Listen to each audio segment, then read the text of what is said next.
আজকে হঠাৎ করে আমার ফোনে কল আসলো আমার নাকি একটা পার্সেল আছে, অথচ আমি নিজেই জানি না আমার নামে আবার কিসের পার্সেল। আমি কখন কি অর্ডার করলাম আমার মনেই পড়তেছে না। ডেলিভারি ম্যানকে জিজ্ঞেস করলাম এটা কি, সে বলতেছে আমি নিজেও জানি না, আপনি খুলে দেখেন। মনে মনে ভাবতেছি আমি আবার কখন কি অর্ডার করলাম, আবার মনে মনে এটাও ভাবতেছি এটা কি হতে পারে।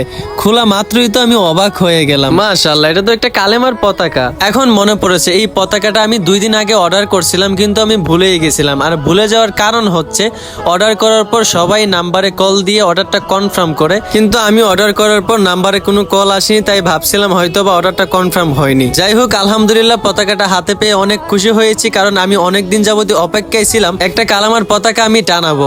সবাই দেখা যায় আজকাল ব্রাজিল আর্জেন্টিনার পতাকা টানাইতেছে, তো আমি ভাবলাম একজন মুসলমান হিসাবে আমি আমাদের কালামার পতাকাটাই টানাই। আমার হাতের পতাকাটা 5 ফিট বাই 3 ফিট, সর্বমোট ডেলিভারি চার্জ সহ দাম নিয়েছে 340 টাকা। ভাবতেছি এই পতাকাটা অনেক উঁচুতে লাগাবো, যেন ব্রাজিল আর্জেন্টিনা এদের চেয়ে আমাদের কালিমার পতাকা অনেক উঁচুতে থাকে। তো ভাবতেছি কোথায় লাগানো যায়। ইনশাআল্লাহ অবশ্যই নেক্সট ভিডিওতে দেখতে পারবেন পতাকাটা কতটা উঁচু এবং কোথায় টানানো হয়। তার আগে অপেক্ষায় থাকেন।